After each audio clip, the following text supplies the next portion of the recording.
पांचाली को दासी बनाकर द्यूत सभा में लाने का आदेश इन्होंने ही दिया था। दुशासन, ले आओ उस दासी द्रौपदी को इस सभा में। यदि वो घमंडी स्त्री मेरे आदेश को स्वीकार न करे तो उसे बालों से पकड़कर खींचकर यहाँ ले आना। यहाँ देखो पार्थ, ये है तुम्हारे मामा श्री शकुनी। आज तो इनके हाथों में तलवार है, किंतु छल से संहार करने का प्रयास करते हैं सदा। स्मरण करो कैसे इन्होंने तुम 5 भाई और तुम्हारी माता को वारणावत में भस्म करने का प्रपंच रचा था। वारणावत के भवन में हमारे 5 शत्रु एकत्रित होंगे।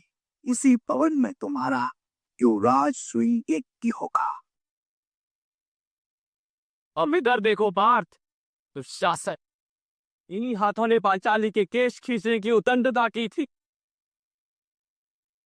महामहिम और गुरु द्रोण को देखो, मौन रहकर पांचाली का अपमान देखते रहे। उधर अश्वत्थामा को देखो और स्मरण करो किस प्रकार के अपशब्दों का प्रयोग किया था उसने।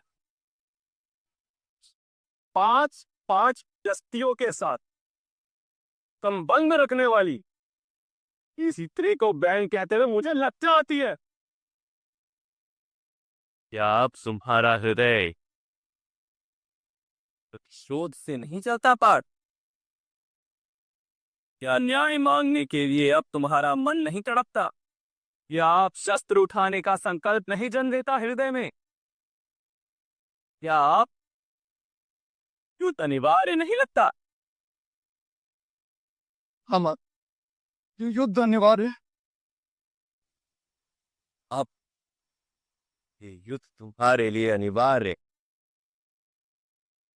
तो महामहिम को एक बार पुनः देखो पार्थ और स्मरण करो कैसे उन्होंने तुम्हें प्रेम और रक्षण दिया। पद पद पर स्वयं बलिदान देकर तुम्हें और तुम्हारे परिवार को अधिकार दिलाने का प्रयत्न किया। जब तक तुम राजा बनकर हस्तिनापुर के सिंहासन पर बैठते हो, मैं प्रतिपल जीऊंगा तुम्हारा रक्षण करने के लिए। किंतु आज पांडु पुत्रों को भी सुख का एक अवसर एतुपुत्र।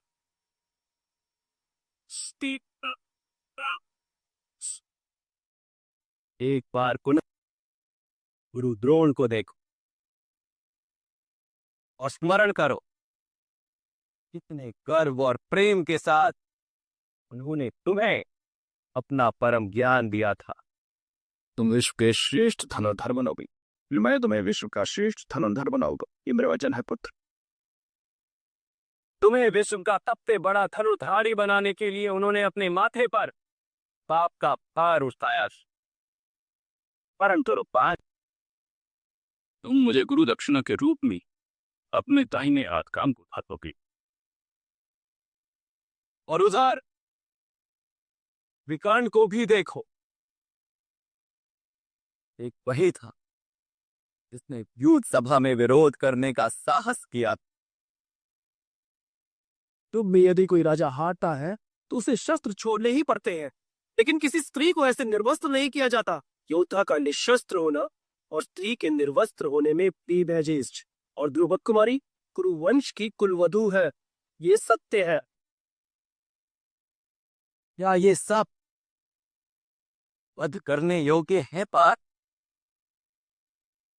नहीं माता, मैं कवध कैसे कर अवश्य, किंतु अपने पक्ष को भी देख लो पार्थ।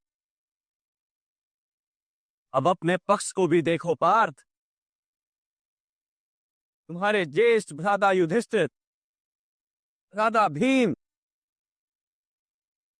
तुम्हारे अनुजों को देखो, तुम्हारी संतानें, तुम्हारे भतीजों को देखो। इनमें से अनेक की मृत्यु हो जाएगी इस युद्ध।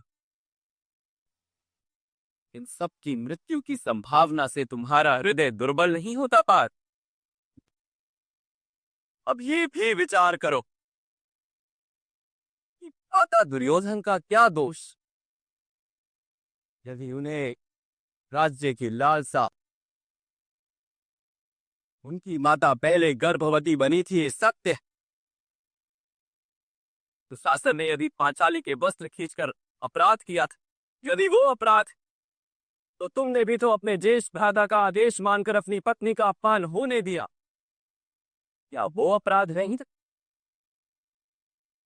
महामहिम ने अपने प्रण को अधिक महत्वपूर्ण माना और अपनी कुलवधू की लाज को कम महत्व का जाना। क्या वो अधर्म नहीं? और तुम्हारे ज्येष्ठ भ्राता युधिष्ठिर ने अपने माने हुए धर्म का वहन करने के लिए युद्ध सभा में भाग लिया।